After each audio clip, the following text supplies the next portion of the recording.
there's a sweet spot for men, being able to discern the difference between wanting to be able to do it right and do it well and needing to be right.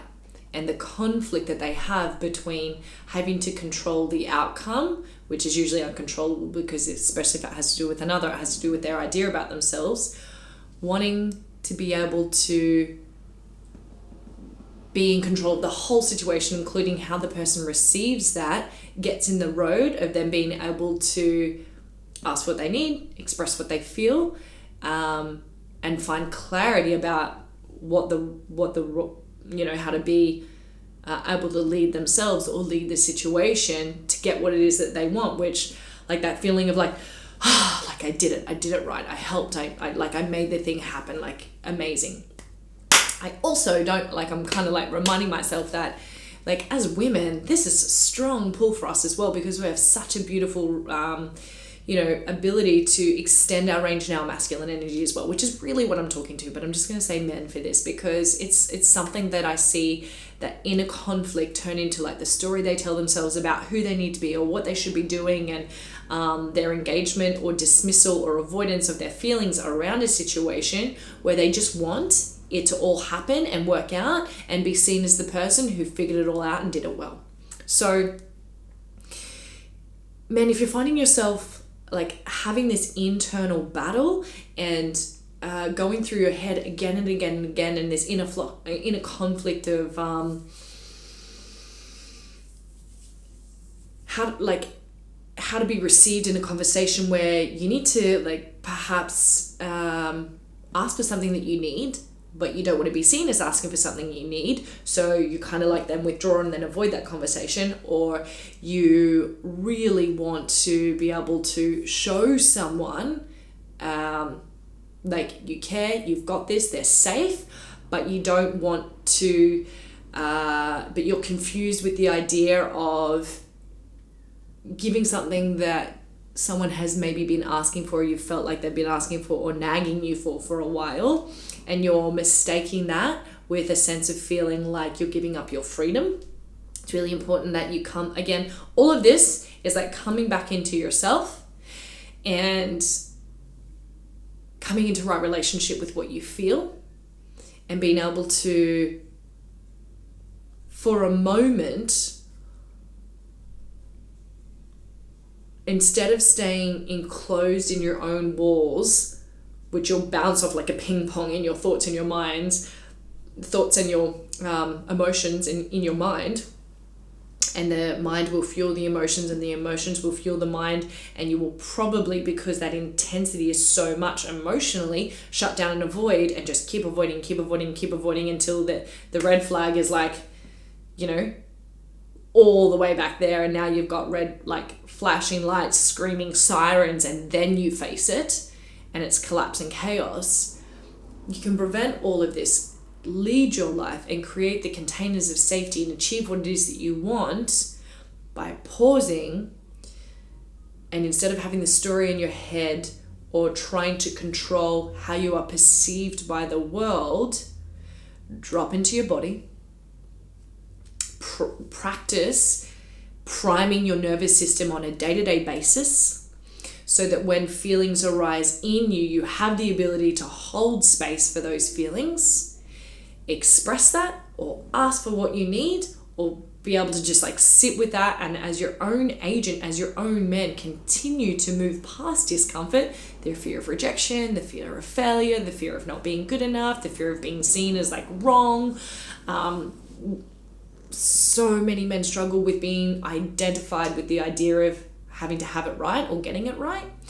So often defensiveness will creep up even in your own mind, in your conversation with your mind about something you should or shouldn't do, or should or should be doing, or need to have achieved or gotten or been successful at or claimed in your life, which then stimulates emotion. And if your nervous system isn't primed to feel intensity, again, you shut down, avoid, and you might even then go into self-loathing.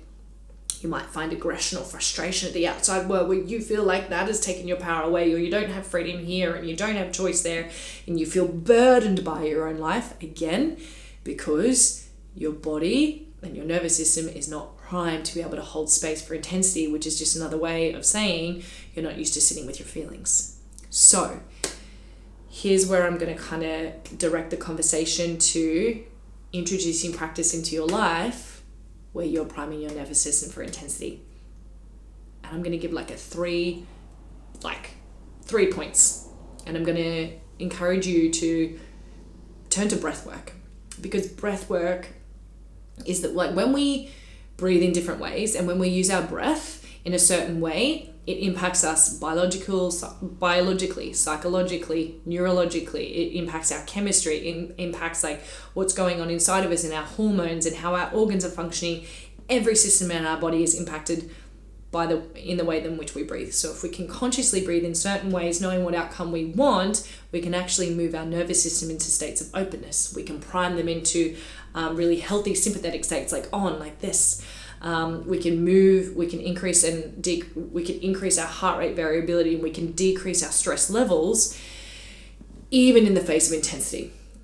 There's so much, at the moment around like breath work and ice bath and like things that are like, Bwah! That's all good and well, as long as in those moments you're not trying to rah and push through. You're actually mastering like the warrior energy of poise and dropping back in and being able to maintain a state of grounded openness in the face of intensity. The strongest, most empowered men that I see within themselves, human beings in general, but specifically men, have the ability to not be swayed by the storms of their own emotions. Breath work. If we think about like therapeutic, priming your nervous system to go into like consciously into sympathetic, like a healthy stress state, such as like Tumo breath, which is what Wim Hof uses. Tumo breath is up from the Himalayas. The monks used to use it to heat their body and move energy. Tumo breath work would be one corner, because it's like stimulating that sympathetic. It's priming your nervous system to be able to move with intensity. It's like there's so much beautiful chemistry that's happening in your body, like increasing your CO2 tolerance, which increases your oxygen uptake in your brain and your cells, which increases your awakeness and your alertness and your focus. Then you've got coherence, which is balancing your body. So breathing through the nose, using your diaphragm, breathing evenly and rhythmically through the nose, gently and lightly, which puts every single bit of your nervous system and your brain and your body and your organs and your heart and your mind and your heart connected in coherence into the most optimal balanced state it could possibly be. And then there's a therapeutic version of breath work. So there's these three kind of corners that I talk about a lot. It's like that therapeutic, deep, connected kind of breath work where you really go to the center of your being. There's a really loud motorbike there, but I'm going to keep going anyway because I'm on a roll. So therapeutic, priming the nervous system into sympathetic, and then consciously putting your body and your nervous system and your mind into coherence. I teach this kind of stuff all the time, and I'm, if you've kind of found me here, then go and have a look at my other stuff, because I'm more than happy to give you a couple of different practices for at least the priming the nervous system. You can go look up Wim Hof. Yeah, that's that one. You can look up coherence. You can Google it right now and just practice these two. You can practice the daily when you wake up, the Tumo breathing, or the Wim Hof method, you could say. Prime your nervous system to be able to hold intensity. Coherence.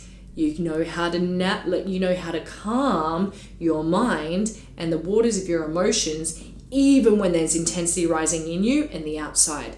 And then looking at like the third kind of corner of the triangle of breath work, when I talk about breath work, the therapeutic kind, where you go really deep and you really connect back to your deep purpose, grounded in your being in openness.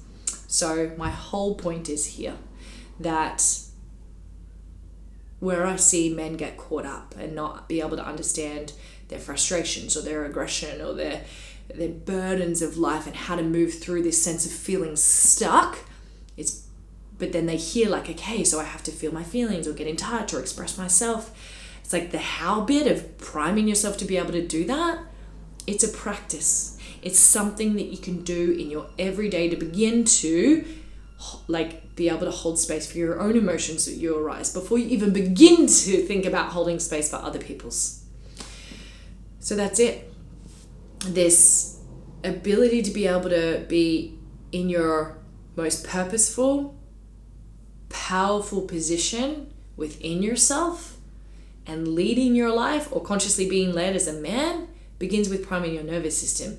And one of the most simple, beautiful, straightforward ways to prime your nervous system is use the breath in ways in which you can balance it, you can put it into a powerful sympathetic, or for healing.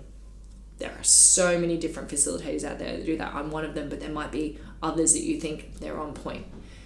But my point here is have a practice in your life where you're consciously exposing yourself to intensity, be that cold exposure, or be that doing things that really push you physically and mentally, so that you're beginning to lean into intensity, so that when intensity of your emotions arise within you, you're not automatically shutting down and moving away, and you're not using the old school, like if you're hearing me being like, I can push through anything, that is not what I am saying.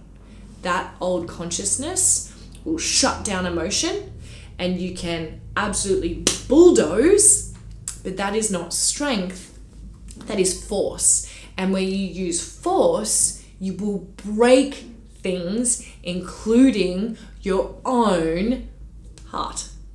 You will break things, including your relationships around you. So when you force through everything, when you bulldoze everything, you're really ignoring the fact, or not taking responsibility, that your choices of how you deal with intensity to push through that has massive consequence and collateral damage.